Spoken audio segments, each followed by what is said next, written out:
3 kali. Ya, sekarang ada suara, sudah ada. Ya, maaf sampai 2 kali. Ya, puji Tuhan ya. Puji Tuhan, saudara tetap setia ya.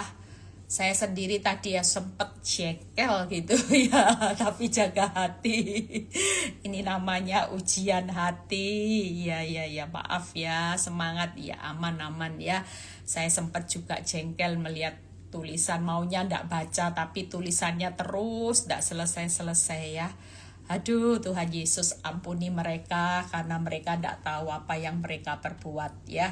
Kita percaya Tuhan, dalam nama Yesus live ini akan disertai, akan dipulihkan sampai selesai, semuanya dapat pesan Tuhan yang luar biasa malam ini ya. Saudara, saya ulangi lagi satu ayat yang penting supaya nanti orang yang dengar YouTube ini juga sesuatu yang penting ya. Saudara, saya ulangi sekali lagi di Roma 8 ayat 22. Sekali lagi saya ulangi. Sebab kita tahu bahwa sampai sekarang, ingat ya, segala makhluk termasuk kita semua sama-sama akan merasa mengeluh, sama-sama merasa sakit bersalin. Kita semua di akhir zaman ini ngeluh ndak dengan susahnya hidup, sakitnya penderitaan. Kita semua mungkin malam-malam ini banyak orang yang mengeluh tentang hidup di akhir zaman.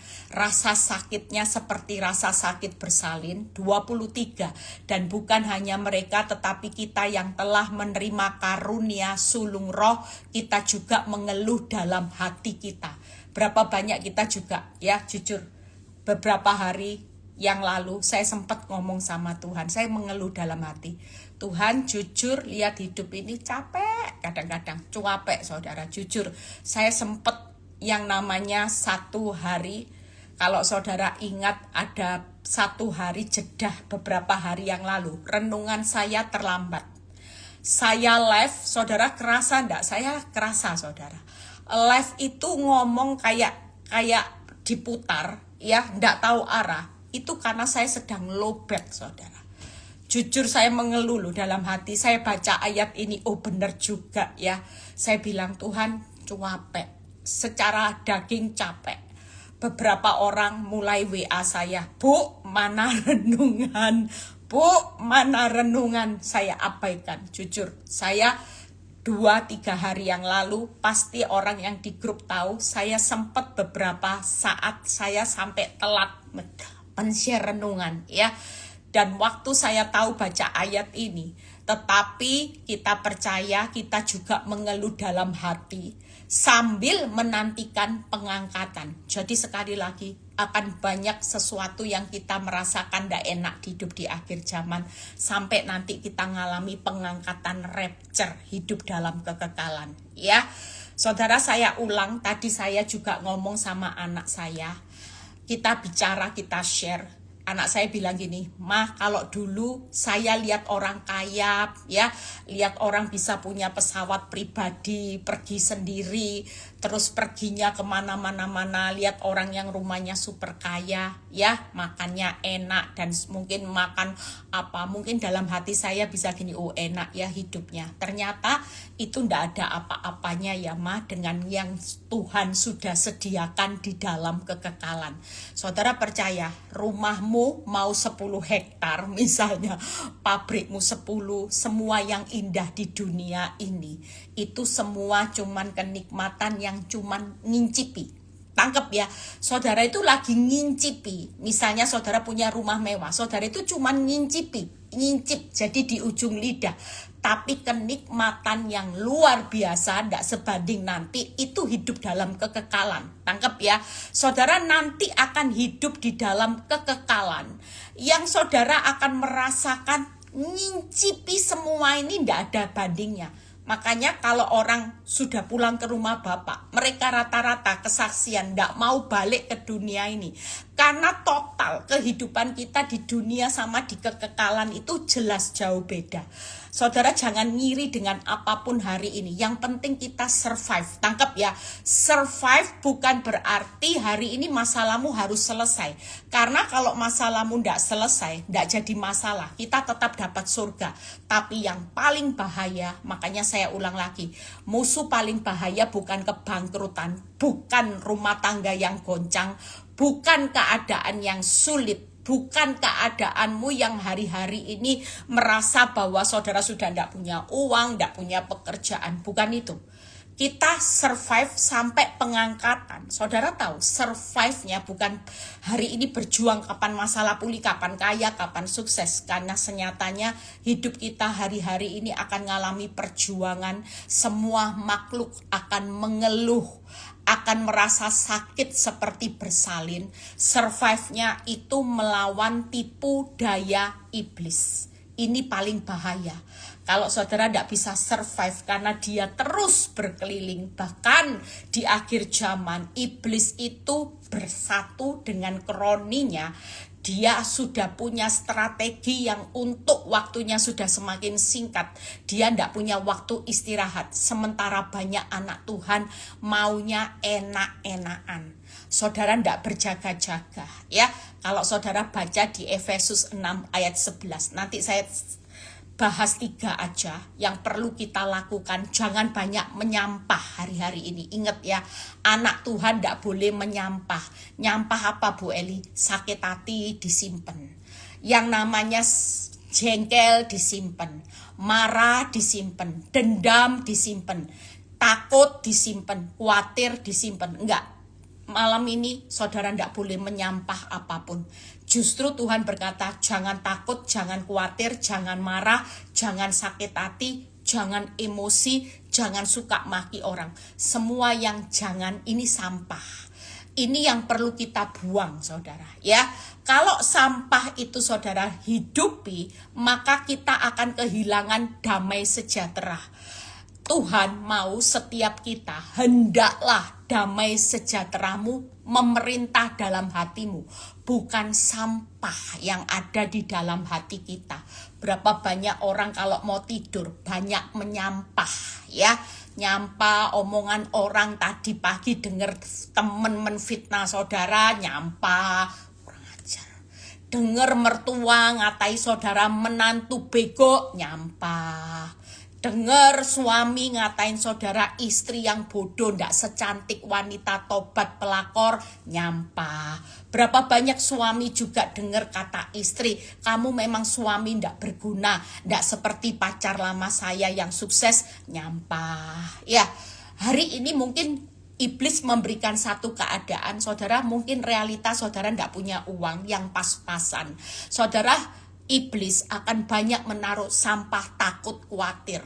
Karena ini bukan dari Tuhan. Jadi kalau takut khawatir setiap malam, hati-hati. Saudara sedang masuk dalam perangkap iblis. Semakin banyak menyampah, saudara tidak akan pernah survive jadi orang benar. Suatu kali saya percaya orang yang banyak nyampah, namanya nyampah, akan ada pembusukan di dalam hatimu, busuk, nanti penyakit semua akan datang ya, pembusukan dalam karakter. Orang yang banyak nyampah, tidak mungkin karakternya bisa baik, tidak mungkin karakternya bisa tersenyum, bisa responnya benar. Orang yang banyak nyampah, responnya pasti salah. Tapi buat kita sebagai anak Tuhan di Efesus 6 ayat 11, yuk kita baca sama-sama. Efesus 6 ayat 11. Kenakanlah seluruh perlengkapan senjata Allah supaya kamu dapat bertahan, survive. Tangkap ya, saudara percaya hari ini yang penting dapat survive melawan tipu daya iblis, kenakanlah seluruh perlengkapan senjata Allah. Jadi percayalah, saudara ngucap syukur yang lagi masuk dalam kesusahan besar. Saudara bersyukurlah karena waktu kesusahan besar terjadi, senyatanya kita lagi berjaga-jaga. Orang kalau tidak ada kesusahan, tidak berdoa, kurang baca firman, kurang hubungannya intim sama Tuhan, sehingga hidupmu akan mudah ditelan sama iblis. Tangkep ya, saudara, bersyukurlah yang lagi dipersiapkan Tuhan masuk di dalam kesusahan besar, sampai rasanya saudara sakit, nyesek di hati, saudara seperti rasa sakit bersalin. Semua makhluk lagi ngalami ini. Kenapa? Karena semakin saudara ngalami kesusahan besar, hidup kita ini lagi pakai perlengkapan senjata Allah. Tangkep ya, saudara, kalau hidupnya nyaman, semua perlengkapan senjata Allah ini tidak akan dipakai. Kenapa? Karena hidupmu terlalu nyaman dengan daging. Enak, kipas-kipas dolar, ya, disuruh datang ibadah, tidak mau. Tapi sekali lagi, waktu hidup kita dalam kesusahan besar, maka kita dipaksa oleh Tuhan mulai berjaga-jaga, bukan atas keuanganmu lagi. Yang paling penting bertahan, yaitu sedang memakai perlengkapan senjata Allah. Nah, yuk kita lihat 3 hal di Yakobus 4 ayat 7 dan 8. Ini yang akan saya bahas, apa yang hari ini membuat kita survive, ya. Hal yang simple, yang jangan pernah nyampah. Mulai hari ini tidak boleh nyampah. Bu, kalau tidur gimana? Sudah, tidur tidak boleh nyampah. Orang banyak minum obat tidur karena terlalu banyak nyampah, ya. Banyak nyampah, susah, sedih, sakit hati, takut, khawatir, ndak terima, tawar hati, semua ini dimasukin. Khawatir akan hari esok, masuk semua. Bayangin saudara, sementara Tuhan itu selalu mengajarkan setiap kita, hendaklah damai sejahteraku yang memerintah. Mulai hari ini tidak boleh nyampah, tapi perintahkan tetap sukacita walaupun masa-masa tidak mudah, karena kita punya Tuhan yang besar. Ya, lagu wajib mulai sekarang setiap malam saya sudah ajarkan di beberapa khotbah saya. Lagu wajib kalau malam supaya ndak nyampah, apa? Yang membelah laut dan teduhkan badai, yang mustahil pun terjadi karena kuasa-Mu yang pegang hidupku dan buka jalan bagiku. Kau pembuat mujizat sejati. Gak boleh nyampah ya, gak boleh nyampah. Nyanyi lagu ini sudah, justru kita harus buang sampah. Kita kalau mau malam buang sampah, sampah yang namanya sakit hati diganti pengampunan, sampah takut diganti percaya, diganti pengharapan. Saya kalau takut, saya mulai ganti dengan percaya dan berharap. Itu ndak boleh lagi nyampah, tapi sampahnya dibuang. Takut buang, ganti percaya. Sakit hati ganti mengampuni, mengasihi. Marah ganti hari ini damai sejahtera, tidak boleh ada nyampah lagi. Nah, kita baca di Yakobus 4 ayat 7 sampai 8. Yuk, hari ini percayalah, orang yang paling bisa nanti hidup dalam kemenangan, lebih dari pemenang, dengan perlengkapan senjata Allah, kita tetap survive, saudara. Survive bukan karena keuanganmu survive, enggak. Saya percaya orang yang sudah menang atas semua tipu daya iblis, percayalah kalau kita tidak ada sampah lagi, maka hidup kita pasti dikejar oleh berkat. Kenapa kita kadang-kadang di masa sukar sulit lihat terobosan? Karena Tuhan melihat hidup kita terlalu banyak sampah. Orang yang banyak sampah jangan mimpi akan melihat, ya, mujizat. Sang pembuat mujizat sejati akan melakukan perkara besar. Kenapa? Tuhan itu tidak mau kita hidup banyak sampah. Orang yang selalu banyak damai sejahtera dan bersukacita senantiasa, orang-orang seperti ini yang akan melihat mujizat itu akan terjadi. Makanya di tengah masa sukar, sudah tahu rasa sakitnya luar biasa, sudah tidak apa-apa, survive aja. Rasa sakit seperti bersalin, survive aja. Toh saudara tidak akan pernah hancur kok. Kita survive jadi orang benar, percayalah. Orang benar itu disertai berkat, orang benar itu dikasih rezeki. Saya sudah khotbah tadi, ya. Orang benar itu disertai janji Tuhan, orang benar itu disertai kekuatan. Nanti khotbah itu nanti saya segera suruh posting. Jadi sekali lagi, orang benar disertai kelimpahan sampai anak cucu, itu jelas saudara. Nah, kita baca Yakobus 4 ayat 7 sampai 8. Karena itu tunduklah kepada Allah, lawan iblis, maka ia akan lari. Jadi sekali lagi, kalau Tuhan berkata jangan dilawan. Ya, kalau sudah berkata jangan takut, jangan khawatir, hari ini kalau saudara taruh sampah takut, khawatir, sakit hati di dalam kehidupan saudara, berarti saudara tidak tunduk sama Allah.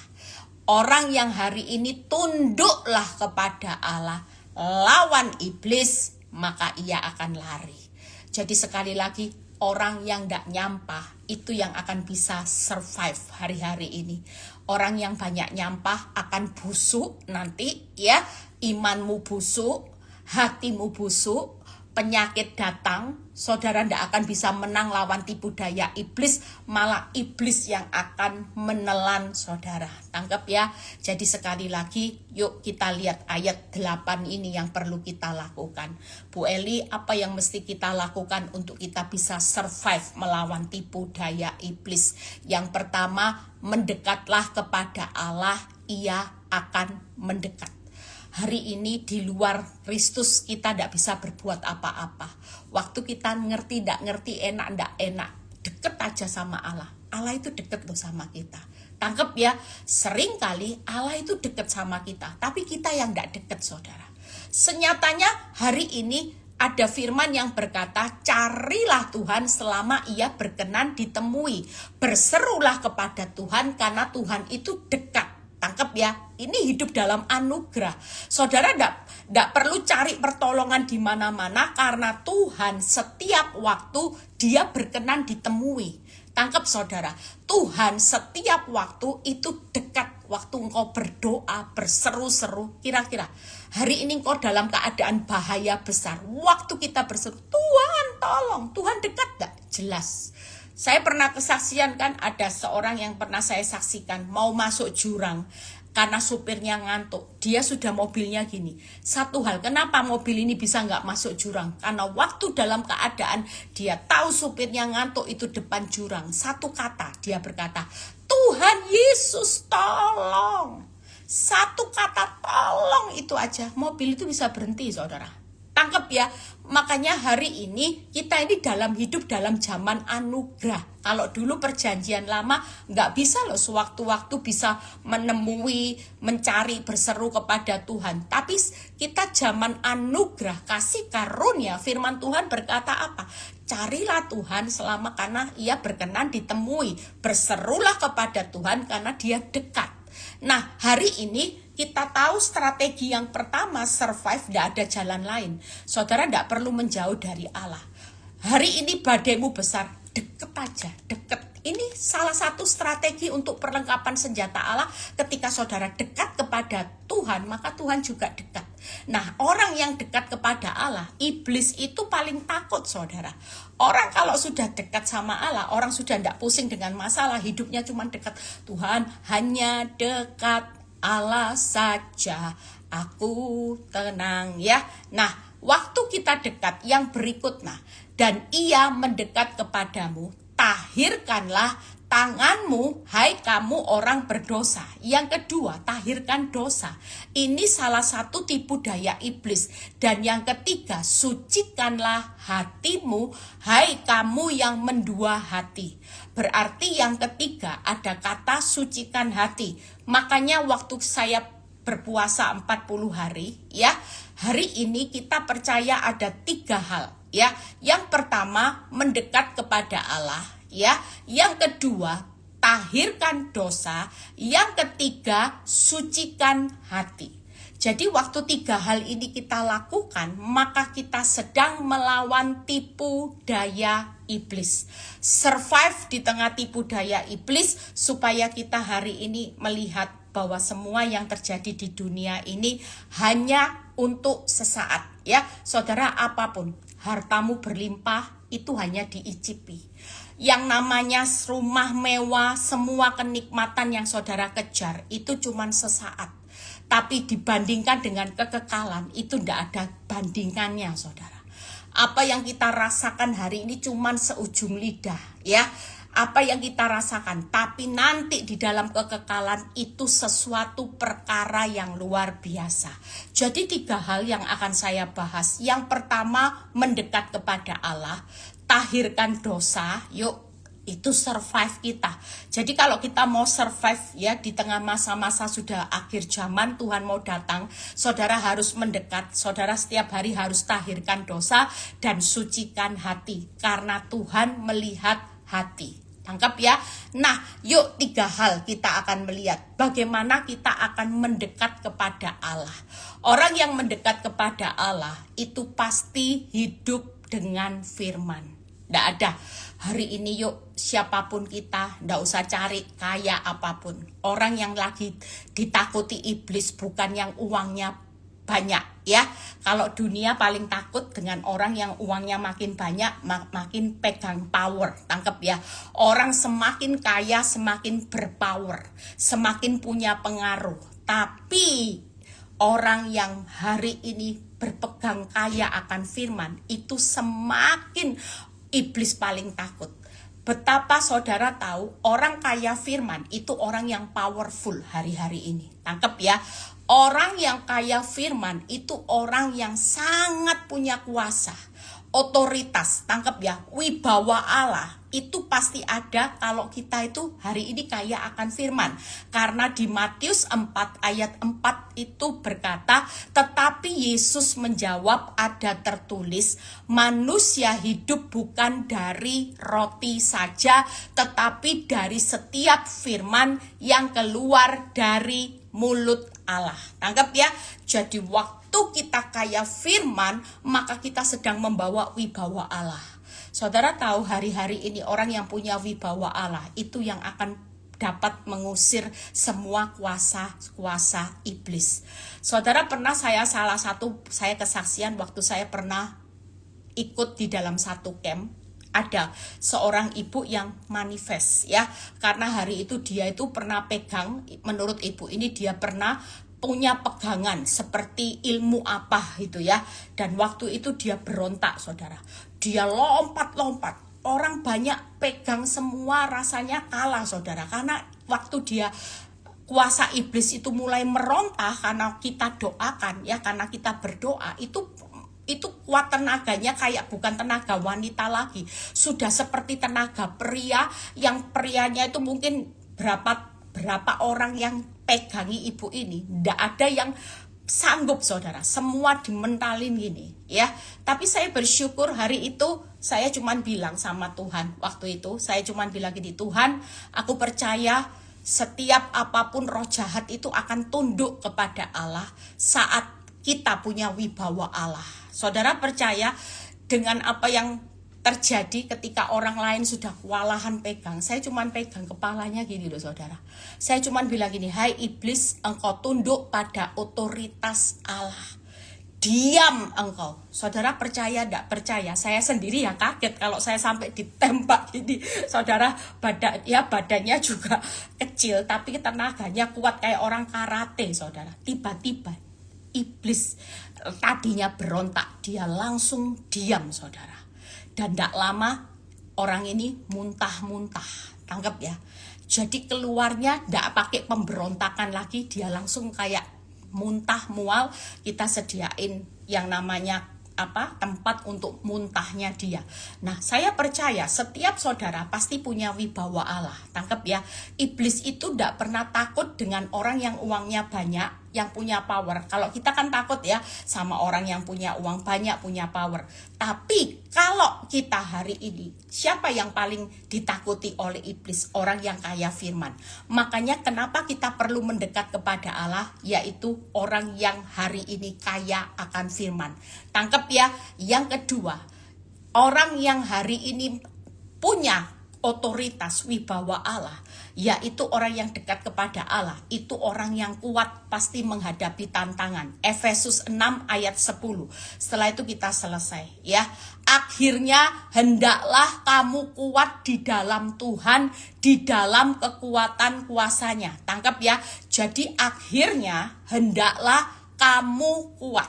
Nah, lihat ya, di dalam kekuatan kuasanya. Jadi jelas, waktu kita mendekat kepada Allah, maka kita itu akan kuat menghadapi tantangan. Yang pertama, ketika kita hari ini kaya akan firman, maka kita punya wibawa Allah. Ya, yang kedua, kita akan kuat menghadapi tantangan karena kita tinggal di dalam kekuatan kuasanya. Dan yang ketiga, yaitu 1 Yohanes 3 ayat 24a. 1 Yohanes 3 ayat 24. Barang siapa menuruti segala perintahnya, ia diam di dalam Allah dan Allah di dalam dia. Tangkap ya. Saudara tahu, kata-kata ini renungkan. Barang siapa menuruti, taat akan segala perintahnya, maka kita tinggal di dalam Allah dan Allah di dalam dia. Jadi kita ini menjadi satu pribadi yang terkonek. Tangkap ya, gelap dan terang nggak mungkin. Kalau saudara suka nyampah, Allah itu nggak akan mungkin tinggal di dalam hidupmu. Sehingga saudara dan saya hari ini sulit, passwordnya nggak cocok. Tuhan terang, saudara nyampah akan hidup dalam gelap. Terang dan gelap ini nggak mungkin bisa bersinergi. Tangkap ya, sehingga kita nggak punya wibawa Allah. Kita hari ini tujuan Tuhan bisa survive. Yuk, waktu kita mendekat kepada Allah, maka kita punya wibawa Allah. Kita akan kuat tinggal di dalam kekuatan kuasanya, dan kita hari ini akan mudah untuk taat segala perintahnya. Tangkap ya, kenapa? Karena waktu kita taat akan perintah Tuhan, kita dekat kepada Tuhan, maka kita dengan mudahnya untuk taat akan perintahnya Tuhan. Makanya ndak ada jalan lain. Yuk, siapa yang hari-hari ini mau survive, deket aja sama Tuhan. Jangan cari solusi masalah lagi. Selama badai besar terjadi, pengalaman hidup saya, waktu saya dihajar badai, saya tidak pernah cari solusi masalah, saudara. Yang saya lakukan, saya cuma dekat sama Tuhan. Tidak ngerti enak, tidak enak. Saya cuma dekat sama Tuhan. Dan waktu saya dekat, saya merasakan bagaimana saya jadi orang yang kaya akan firman. Saya punya otoritas, saudara. Hari itu saya melihat saya tetap jadi kuat. Ya, saya tetap jadi sehat, saya tetap jadi waras, dan waktu saya mendekat kepada Allah, saya mudah untuk mentaati segala perintahnya. Tidak banyak nyampah dalam hidup saya. Tangkap ya, itu yang pertama. 2 poin lagi, kita selesai. Saudara hari ini yuk survive. Saudara tahu fokus hidup kita di akhir zaman sambil menantikan pengangkatan, rapture dalam tubuh kemuliaan yang saudara rasakan. Yang punya anak cacat, tidak usah takut, nanti dalam kekekalan tidak ada orang cacat, tidak ada kawin mengawinkan, tidak ada selingkuh menyelingkuhi, tidak ada orang jahat, tidak ada orang yang menfitnah hidupmu, tidak ada orang kaya miskin, semuanya sama-sama dalam penyembah dalam roh kebenaran. Kalau di dunia ini gap antara si kaya si miskin ada ya, Lazarus sama orang kaya ada, itu firman, tapi di kekekalan tidak ada ya. Kita semua nanti dalam tubuh kemuliaan. Pastikan kita tetap survive aja. Masa sukar harus terjadi, kesusahan besar harus terjadi, bukan lagi melawan bagaimana keluar dari kesusahan besar. Saudara jangan keluar dari kesusahan besar. Semakin saudara pakai kekuatan saudara keluar dari kesusahan besar dengan cara dunia, maka kita senyatanya adalah orang yang tidak akan bisa survive sampai akhir. Tapi waktu kita pakai perlengkapan senjata Allah dengan mendekat kepada Allah, dan yang kedua, tahirkan dosa ya. Contoh orang mendekat kepada Allah pasti bisa melawan iblis, karena orang yang dekat kepada Allah pasti hari ini akan kaya firman. Yang kedua, orang dekat pasti kuat ya. Orang mendekat kepada Allah pasti taat akan segala perintahnya, sehingga hidup kita tidak akan banyak menyampah. Tahirkan dosa. Mazmur 51 ayat 5 dan 12a. Mazmur 51 ayat 5 dan 12a. 1 poin lagi kita selesai. Mazmur 51 ayat 5 dan 12a. Sebab aku sendiri sadar dan akan pelanggaranku, Lihat ya, berapa banyak hari ini kalau orang ditegur dengan masalah, tidak sadar loh akan pelanggarannya. Saudara masih suka pakai jari untuk menghakimi orang. Saudara masih pakai telunjuk untuk menghakimi orang. Saudara masih bisa hari ini sakit hati. Tapi lihat apa yang dikatakan Daud, sebab aku sendiri sadar akan pelanggaranku. Seberapa banyak orang bisa sadar akan pelanggarannya, walaupun hidupmu disakiti orang, ya sudahlah, berusaha untuk menyadarkan, iya Tuhan, aku juga bukan orang sempurna. Kalau orang lain mau mengkritik, menfitnah hidupku, tidak apa-apa. Memang aku bukan siapa-siapa. Aku juga tidak perlu meninggikan diri karena sakit hati.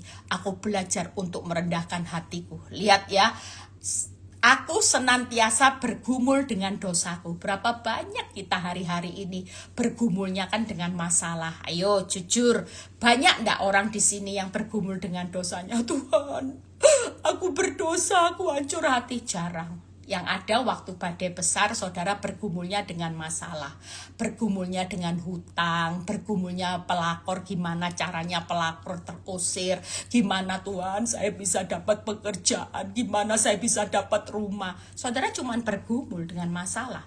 Tapi lihat Daud ini luar biasa, sadar loh akan pelanggarannya. Dia bergumul dengan dosanya dan dia berkata, jadikanlah hatiku tahir ya Allah. Artinya dia tahu bahwa Tuhan itu melihat hati, sehingga dia perlu hari ini mentahirkan hati. 3 hal. Kalau kita mentahirkan dosa, yang pertama, sadar yuk akan pelanggaran kita. Tidak usah, walaupun kita tidak salah, kita dikambing hitamkan orang menjalani semua proses ini. Saudara percaya, sudah, saudara tidak perlu lihat pelanggaran orang lain, sadari aja pelanggaran. Susahnya hidup dengan keuangan, semua yang terjadi, Tuhan tetap mau sadar akan pelanggaran. Ini cara kita berjaga-jaga dengan perlengkapan senjata Allah. Orang yang survive hari ini dengan sadar akan pelanggarannya, selalu bergumul dengan dosanya, dan yang selalu berjaga-jaga mentahirkan hatinya, maka kita sedang pakai perlengkapan senjata Allah. Orang-orang seperti ini akan melihat bagaimana ya kita mentahirkan dosa. Hari ini ada banyak orang yang bergumul dengan masalah, tidak sadar akan pelanggarannya, tidak sadar akan dosanya, tidak bisa jaga hati, yaitu tadi, nyampah terus, sampah. Tapi berapa banyak hari ini yuk mulai banyak bergumul. Masalah itu pergumulannya Tuhan, tapi dosa itu pergumulannya kita. Tangkap ya, kenapa? Karena Tuhan itu tidak bisa memaksa saudara. Tuhan tuh kasih free will buat saudara. Kalau Tuhan sudah berkata, nak jangan sakit hati, tapi kita hidupi sakit hati, Tuhan itu kira-kira bisa berbuat apa sesuatu enggak? Tapi sekali lagi, yuk, ketika kita diberi kehendak bebas, free will, pastikan hidup kita hari-hari ini jadilah seperti seorang Daud. Kenapa Daud itu menyenangkan hati Tuhan? Saya waktu baca perenungan ini, saya berkata, hebatnya Daud. Terhadap pelanggarannya dia menyadari, dia bergumul dengan segala dosanya, bahkan dia mentahirkan hatinya. Bukankah itu jauh lebih penting supaya kita bisa survive? Berapa banyak orang survive hanya bergumul dengan hutang, dipikiri terus masalah rumah tangga. Saudara mikiri pelanggaran orang, mikiri orang lain nyakiti kita, betapa sakitnya, kurang ajarnya dia, fitnahnya membuat hidup kita susah, kita sehingga tidak bisa jaga hati. Tapi pastikan malam ini yuk, siapa yang mau hidup survive di masa-masa untuk melawan tipu daya iblis mulai sekarang, yuk kita sadari pelanggaran kita. Kalau kita salah, kita sadar, kita ngomong, Tuhan aku tadi salah, aku tadi emosi, memang Tuhan aku minta maaf. Dan waktu malam saudara berkata, Tuhan aku mau tidur, aku mau bergumul terus, sampai hari ini aku masih gagal, aku perlu kekuatan-Mu Tuhan untuk aku bisa bergumul, untuk aku bisa lepas dari semua ikatan dosa. Dan saudara mulai jaga hati sehingga tidak ada sampah-sampah, tidak ada nyampah lagi dalam hidup kita. Itu yang kedua. Yang ketiga, yang terakhir, sucikan hati. Ya, ini paling penting, mentahirkan hati. Jagalah hatimu dengan segala kewaspadaan, maka di situ terpancar kehidupan. Berarti kalau orang suka nyampah, tidak akan memancarkan kehidupan Kristus, tapi memancarkan kehidupan iblis. Hidupmu ada di dalam gelap. Makanya firman Tuhan mengajak setiap kita, yuk jagalah hatimu dengan segala waspada. Waspada itu artinya berjaga-jaga, pakai perlengkapan senjata Allah, yaitu tetap jaga hati. Jangan berikan jalan celah buat iblis boleh memerintah dalam hatimu. Kalau iblis bilang ya sudah, saudara tahu saya sempat merenungkan beberapa hari yang lalu. Tuhan itu tiba-tiba bicara buat hidup saya seperti ini. Hati-hati dengan sakit hati, ya. Sakit hati itu iblis itu tahu kelemahannya orang sakit hati. Saya sempat catat, sakit hati itu apa saudara? Sakit hati itu membuat penyakit, mudah mati. Karena hati yang gembira obat, sakit hati racun yang mematikan. Sakit hati itu membuat doa-doamu terhalang. Mazmur 66 ayat 8, ya. Dan yang ketiga, sakit hati itu membuat engkau tidak diampuni, jalan keselamatan itu tertutup. Makanya Tuhan itu mau buat setiap kita malam ini hati-hati loh. Kalau engkau survive tapi bilang sama Tuhan, Tuhan nanti dulu ya. Ngampuni anak bisa, ngampuni suami bisa, ngampuni pelakor enggak bisa, ngampuni wanita tobat enggak bisa, ngampuni mertua saya enggak bisa. Hati-hati. Iblis selalu berkata gini, pelayanan jalan, doa pagi, doa malam, puasa, ikut aja Bu Eli, enggak apa-apa. Tapi sakit hati, iblis tahu. Iblis lagi memaksa anak-anak Tuhan untuk survive dengan sakit hati. Karena iblis tahu, fatal. Makanya nanti Rabu saya buat tema sakit hati itu fatal, sakit hati itu bebal, sakit hati itu gagal. Ya, saudara percaya dengan sakit hati, iblis sudah mengalami kemenangan yang mutlak.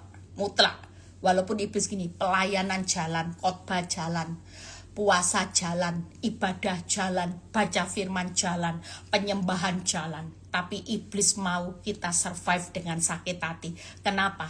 Karena iblis mengerti firman, sakit hati itu fatal. Yang pertama, sakit hati itu menimbulkan racun, bukan obat yang manjur, racun yang mematikan. Tangkap ya, sakit hati itu doamu akan terhalang. Yang ketiga, sakit hati itu pintu keselamatan akan tertutup. Jadi tidak ada faedahnya saudara mau pelayanan, saudara mau berdoa, saudara mau menyembah Tuhan, saudara mau hidup pelayanan dari Senin sampai Sabtu pintanya berkhotbah. Tapi kalau orang survive dengan sakit hati, fatal. Makanya di Ibrani 12 ayat 14 yang berkata, berusahalah hidup damai dengan semua orang. Tangkap ya, ada kata-kata berusahalah hidup damai dengan semua orang. Berarti kejar hidup damai. Yang kedua, ada kata-kata di Yakobus berapa ya? Hendaklah kebaikan hatimu diketahui semua orang. Tangkap ya, karena Tuhan sudah dekat. Nah, ketika Tuhan sudah dekat, maka kita harus mengejar kebaikan hati, mengejar hidup damai dengan semua orang. Dan yang ketiga, Yeremia 20 ayat 12 berkata, ya Tuhan semesta alam yang menguji orang benar, yang melihat batin dan hati, biarlah aku melihat pembalasanmu terhadap mereka, sebab kepadamulah kuserahkan perkaraku. Kenapa kitab Yeremia berkata pembalasanmu itu, aku melihat pembalasanmu? Karena kita harus sadar sebagai anak Tuhan bahwa kita perlu mengejar pengampunan. Itu sebabnya kalau kita mengejar pengampunan, kita pasti berkata, Tuhan lihat hati, Tuhan lagi menguji hati dan batinku. Aku enggak mau sakit hati, aku mau kejar pengampunan. Biarkan pembalasan itu adalah hakmu dan kuserahkan semua perkaraku. Malam ini juga yuk jangan nyampah ya. Saudara memang realitanya disakiti.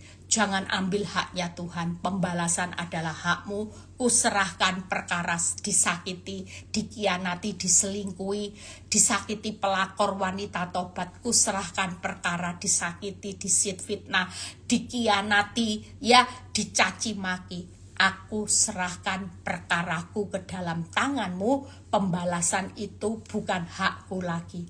Karena kita sudah menyerahkan kepada Tuhan, maka pembalasan itu adalah hakmu. Itu berarti sebagai orang benar, yaitu mentahirkan hati, mulai hari ini suami istri kejar hidup damai. Kejar kebaikan hatimu diketahui pasanganmu, anak-anakmu, mertuamu. Walaupun mertuamu tidak baik, walaupun suamimu tidak baik, walaupun istrimu tidak baik, walaupun anak-anakmu tidak baik. Tapi mulai sekarang, bagaimana kita bisa survive melawan semua tipu daya iblis, yaitu dengan mentahirkan hati. Dalam hidup rumah tangga, keluarga, yuk saudara, anak, menantu, menantu mertua, anak orang tua, suami istri, pakailah hari ini, jangan pernah menyampah lagi, yaitu kejar hidup damai dengan semua orang. Yuk hidup damai, yang tadi lagi gontokan sama suami, lagi musuhan, hidup damai. Maafkan aku ya Pak, oh enggak boleh pas sih, maafkan aku ya sayang, maafkan aku ya, nah istriku, suamiku ya. Hendaklah kebaikan hatimu, kejar kebaikan hati kita diketahui semua orang. Kalau kita yang mengejar kebaikan hati, ndak usah tunggu dia maaf kita berkata maaf. Namanya kebaikan hati. Walaupun suami nyakiti kita, kita masakin yang enak. Kejar hidup damai, kejar kebaikan hati, kejar pengampunan. Karena tiap hari kita berkata, Tuhan, aku sudah serahkan perkara aku dikhianati, diselingkuhi, difitnah, dicaci maki ke dalam tanganmu. Aku gak mau membalas apapun. Aku mau jaga hati, biarlah pembalasan itu adalah hakmu. Jadi kita semua harus kejar pengampunan. Tuhan Yesus memberkati. Selama 3 ini akan kita lakukan. Percayalah, di akhir zaman kita semua pasti survive. Kita ini cuma tunggu loh, Roma 8 ayat 22. Sambil menantikan pengangkatan sebagai anak, yaitu pembebasan tubuh kita. Kita lagi tunggu waktunya rapture, ya, tunggu waktunya. Saya percaya selama kita bisa survive tanpa nyampah, tanpa banyak sampah, kita pasti kuat, kita pasti keluar lebih dari pemenang. Tapi kalau saudara survive dengan banyak nyampah di dalam hidup saudara, hati-hati ya. Jadi sekarang 3 hal ya, kita punya tip. Malam ini tidur, yuk semua tidur istirahat. Saya juga mau rekaman radio sebentar lagi. Yang pertama apa saudara? Hari ini dengan 3 hal mendekat kepada Allah, maka Allah mendekat. Tahirkan dosa, mulai sadar, bergumul dengan semua dosa. Yuk ya, hari ini jangan juga sucikan hati kita juga. Yang ketiga ya, supaya kita hidup di dalam kekuatan kuasanya. Tuhan Yesus memberkati, tetap semangat. Besok yang onsite ya di Surabaya ada kesaksian yang luar biasa, suami istri Jason dan istrinya, saya juga yang akan berkhotbah ya, bagaimana berat menjadi berkat. Ini juga sesuatu yang luar biasa menjadi kekuatan. Tuhan Yesus memberkati, tetap semangat. Minta maaf tadi sudah 3 kali keluar masuk ya, minta maaf, tapi nggak apa-apa, sesuai dengan tema kita. Walaupun live ini tadi ada beberapa orang yang mengganggu, kita tetap survive.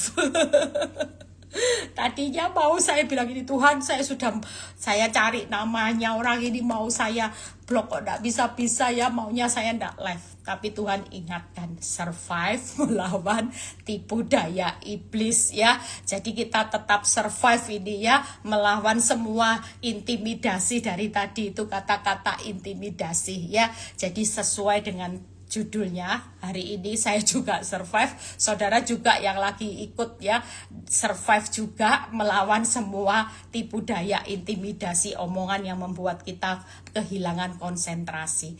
Tuhan Yesus memberkati, tetap semangat, yuk jangan banyak menyampah. Ingat pesan saya, mulai malam ini tidak boleh banyak menyampah. Survive tanpa sampah. Ingat ya, jadi sekali lagi, kalau survive dengan sampah, akan fatal nanti. Kita tidak akan keluar lebih dari pemenang. Tuhan Yesus memberkati. Yuk kita berdoa. Bapa, kami percaya bahwa malam ini kekuatan firman-Mu akan menjadikan kami orang-orang yang kaya akan firman. Kami sadar bahwa orang yang kaya firman itu adalah orang yang punya wibawa Allah. Orang yang taat akan segala perintah-Mu juga punya wibawa Allah yang luar biasa. Bahkan hari ini orang yang tinggal dalam kekuatan-Mu juga punya wibawa Allah. Itu sebabnya kami malam ini Tuhan tidak mau melakukan sesuatu yang sia-sia supaya kami bisa survive sampai pada akhirnya. Kami pasti selamat. Kami akan menikmati sesuatu yang kami nikmati nggak sama lagi dengan dunia yang hanya seujung lidah kami. Terima kasih Bapak. Berkati Tuhan setiap kami, berkati PD Victory, berkati hamba-Mu, berkati retreat Tuhan, kemuliaan Tuhan akan terjadi, banyak jiwa-jiwa yang akan ikut dimenangkan. Terima kasih. Kalau sebentar kami mau berpisah satu dengan yang lain, biar kami mengangkat tangan kami, terimalah berkat Tuhan, berkat Abraham, Ishak, Yakub. Damai sejahtera Allah Bapa, Putra dan Roh Kudus menyertai saudara dan saya mulai saat ini sampai Maranatha Tuhan Yesus datang kedua kali. Yang diberkati dan percaya berkata amin. God bless semuanya. Tuhan Yesus memberkati. Sampai ketemu besok semuanya. God bless semuanya.